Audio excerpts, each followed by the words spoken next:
নিয়ম নিষ্ঠা আর মনে যদি ভুগতে থাকে তাহলে মাঝে মধ্যে এরকম একদিন না খেলে শরীরের জন্য আমি মনে করি ভালো, কোনো অসুবিধে হয় না। হ্যালো সবাইকে, সবাই কেমন আছো? আশা করি ভালো আছো আর আমিও ভালো আছি। চলে আসলাম নতুন একটি ব্লগ নিয়ে। তো সকালবেলা মোটামুটি সব কাজকর্ম সেরে নিয়েছি, এখন শুধু গ্যাসের চুলাটা একটু পরিষ্কার করে নেওয়ার পালা। যদিও মোটামুটি পরিষ্কার ছিল, আর একটু ভালো করে ধুয়ে মুছে পরিষ্কার করে তারপর হচ্ছে বেসিনটাও ধুয়ে নিচ্ছি। আজকে হচ্ছে ওই তো উত্থান একাদশী। আজকে উত্থান একাদশী, সবাইকে শুভেচ্ছা জানাই। তো যেহেতু একাদশী, তো আজকে তেমন তো রান্নাবান্না নেই। সবাই মোটামুটি একাদশী বলতে আমি, শাশুড়ি মা আর হচ্ছে ওর বাবা, তিনজনই একাদশী। শাশুড়ি মা কিচ্ছু খাবে না, জাস্ট একদম নির্জলা। তো গ্যাসের চুলা তারপর হচ্ছে বেসিনটা সুন্দর করে একদম পরিষ্কার করে ধুয়ে মুছে তারপর হচ্ছে এর মধ্যে স্নান সেরে নিয়েছি। স্নানটা সেরে তারপরে চলে আসলাম বেশ কয়েকটা ফুল নেওয়ার জন্য। গাছতলায় অনেকগুলো ফুল ফুটেছিল, সবাই নিয়ে গেছে, আর কয়েকটা ফুল ছিল। তো আমি ভাবলাম তুলে নিয়ে এসে একদম তুলসী তলায় একটু দেব, গাছের গোড়ায় তুলসী তলায় দিয়ে সাজিয়ে দেব। তারপর হচ্ছে তুলসী গাছে জল দেব। ওর বাবাও স্নান সেরে তুলসী তলায় ফুল দিয়ে জল দিয়ে গেছে, এখন হচ্ছে আমি দেব। তো এই তো তুলসী তলায় জল দিয়ে নিলাম। আর সকালবেলা উঠে যদি একটু ধর্মকর্ম কোনো কিছু করা যায় না, সারাদিন মনটা খুব ফ্রেশ লাগে আর ভালো লাগে, বিশেষ করে এরকম একাদশীর দিনে। আমি তো প্রত্যেক দিনই এই কাজটা করি, তুলসী তলায় জল দেবই মাস্ট। তো যাই হোক, একটু ভক্তি ভরে প্রণামও করে নিচ্ছিলাম, হাত দিয়ে প্রণাম করে আবার একটু গড় হয়েও প্রণাম করে ঘরে চলে আসলাম। এসে একটুখানি গীতা এক অধ্যায় পড়ে তারপর হচ্ছে গীতাতে ওর বাবা ফুল দিয়ে গেছে, আমি একটু ফুল দিয়ে নিলাম, দিয়ে প্রণাম করে তারপর হচ্ছে এই তো বাজার কিন্তু অনেক কিছুই নিয়ে আসছে। এখানে 2 প্যাকেট আটা নিয়ে আসছে, তারপর হচ্ছে সাবু নিয়ে আসছে, তারপর হচ্ছে তো লবণ নিয়ে আসছে, বাদাম নিয়ে আসছে, চিনি, সব কিছুই নিয়ে আসছে। তারপরে এদিকে হচ্ছে কলাও নিয়ে আসছে একাদশীর জন্য। তো ওর বাবা তো জানে না যে আজকে নির্জলা একাদশী, শাশুড়ি মাও খাবে না আর হচ্ছে আমিও খাবো না।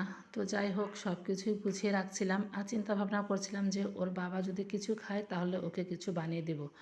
তো এদিকে হচ্ছে এই যে কলাও নিয়ে আসছে, এই কলাটা হচ্ছে আমি বেশ পছন্দ করি। আর হচ্ছে ক্ষীরা নিয়ে আসছে, আজকে প্রথম ক্ষীরা পাইছে, নিয়ে আসছে বেশ কিছুটা।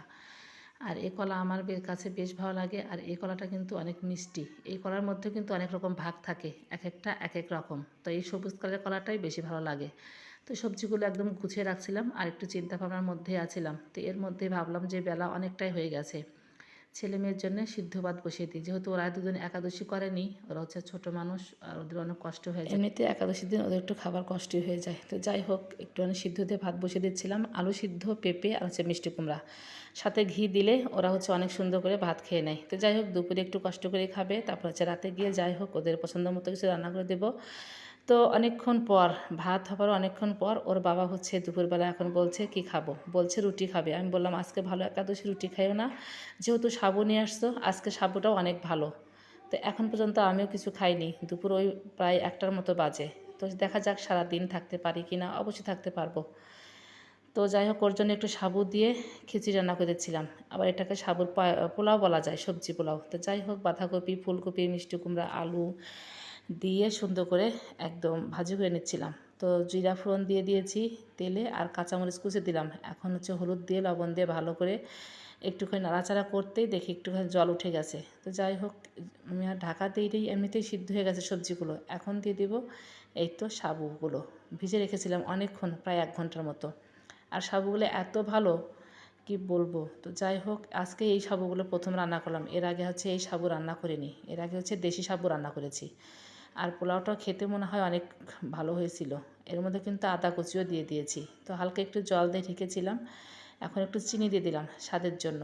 তো যাই হোক, আমি খাইনি, ওর বাবাকে তাড়াতাড়ি করে রান্না করে দিলাম। আর অনেক কম সময় লাগে রান্না করতে, খুব একটা যে আহামরি সময় লেগেছে তা না, অল্প সময়েই একদম সুন্দর করে সাবুর খিচুড়িও বলতে পারো, ডাল ছাড়া। তো যাই হোক, সেটা হচ্ছে রান্না করে একদম গরম গরম ওর বাবাকে দিয়ে দিলাম।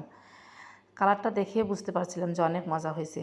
ওর বাবা আমাকে বলছিল তুমি খাবে না, আমি বলছি না, দেখা যাক, সারাদিন থাকবো, তারপর হচ্ছে রাতে গিয়ে যাই হোক কিছু খাবো। তো এদিকে ওর বাবাকে হচ্ছে খাবারটা সুন্দর করে গুছিয়ে দিলাম, এই তো ক্ষীরা কেটে দিয়েছি, একটা কলা দিলাম।